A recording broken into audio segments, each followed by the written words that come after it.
Hi tribe! So today I wanted to talk to you about yoga versus stretching. As an online yoga teacher and personal trainer, I hear this all the time. More often than not, I hear it from guys and I hear it from people that have never done yoga before. They think yoga is just fancy stretching. It's just girls in tight pants and matching yoga mats.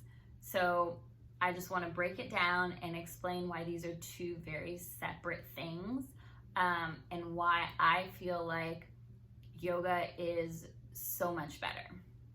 So let's start off with stretching. Stretching is very passive, right? You're holding something and you're just there. I've seen people stretching and be on their phones, right? So it's a very passive activity. It doesn't require a lot of brain power. Stretching is also mainly about flexibility. The goal of stretching is to become more flexible or to warm up so that you can do something else.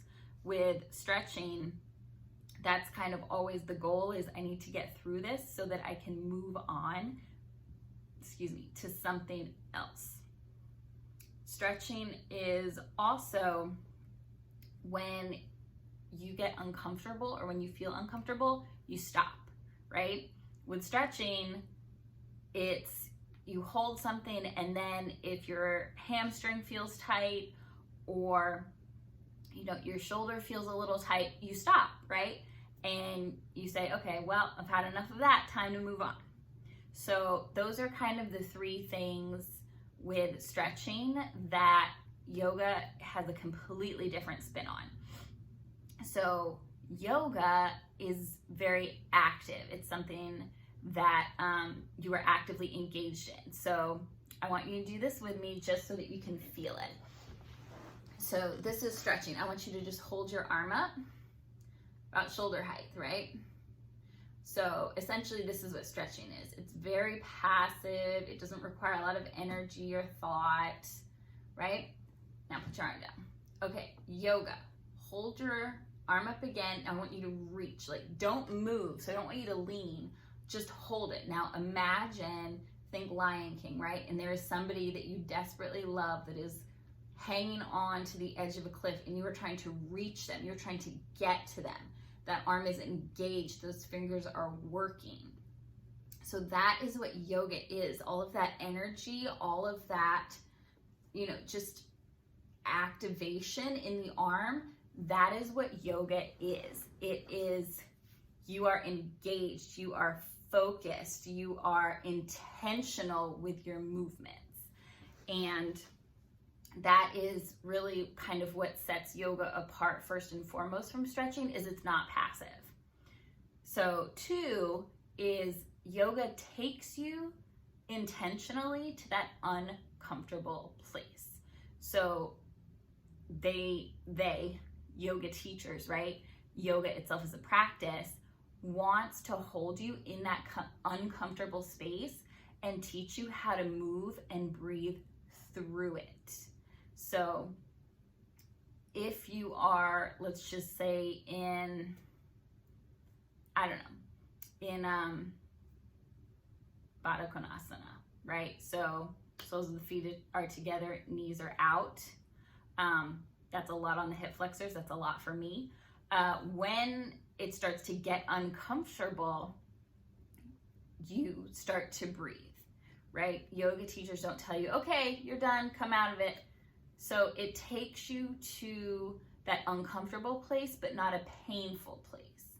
And the intention with that is that you take what you learn in yoga and you carry it with you off of the mat. So in life, if you, which you will, encounter an uncomfortable situation, whether it's with your spouse, with your child, with a parent, then you breathe through that, right? You know that that moment is not going to last forever, and you learn to breathe through it instead of just backing off, right? So that is really the intention of yoga, is to teach you things and they just help you to make your life better because it doesn't live and die on the yoga mat, right? Like stretching lives and dies in the gym. You do it in the gym, and then when you're done, you go home and you don't ever think about it again. Yoga is the opposite. You learn it in class, you learn it on the mat, and then you carry it with you throughout the rest of your day. So another thing that makes yoga different is it's mind and body. Like it's a total experience. So in yoga, you link movement to the breath. So your body is moving, but you are also breathing. Every yoga pose has a very specific breath. So it's either an inhale or an exhale. And that's what it is. Poses don't have two breaths. They have one or the other, the inhale or the exhale. And what happens is in a yoga practice, when you're flowing, you are moving with your own breath. So inhale pose, exhale pose, inhale pose, exhale pose. So what that does is it teaches you essentially to breathe through exercise. So I'm a personal trainer as well, and if I am teaching a client and let's just say they're squatting, then by doing yoga, that teaches them to breathe through that exercise. So for example, when you take the weight off of the rack and you're holding it here, right? For me, that's an inhale. Exhale, you squat down. Inhale, you lift up. Now, that's just how I do it. Some people may feel better doing the reverse, but the point is every movement still has a breath. And what that does is it helps you, again, to breathe, because so often what happens, especially if you go up in weight, is people have a tendency to hold their breath.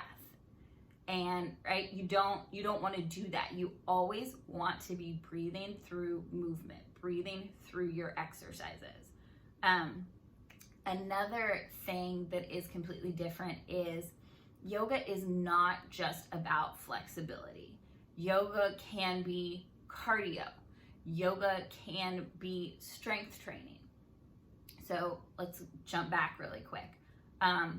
With my clients, I always like for them on their cardio days to do some yoga, right? And so the way you do that is by linking it to your breath. So every time you inhale, you do a pose. Every time you exhale, you do a pose. So you are flowing through and you're building up that heat, you're building up that fire, and that is your cardio. You don't just have to run to do cardio. You don't just have to walk or do jumping jacks. You can completely do yoga. Now, my caveat for the strength training is it all depends on your goals. If you are trying to be a power lifter or a bodybuilder, yoga cannot replace your weight training session, right? It just can't. It can definitely replace your cardio, and I would recommend that because it's easier on your joints than running, but it can't replace your weight training. Now, for my tribe and the people that I personally coach, it could replace their weight training because they're using their own body weight. And there are squats in yoga. There's goddess squats and there's yogi squats. So there are the same kind of motions and the same kind of movements.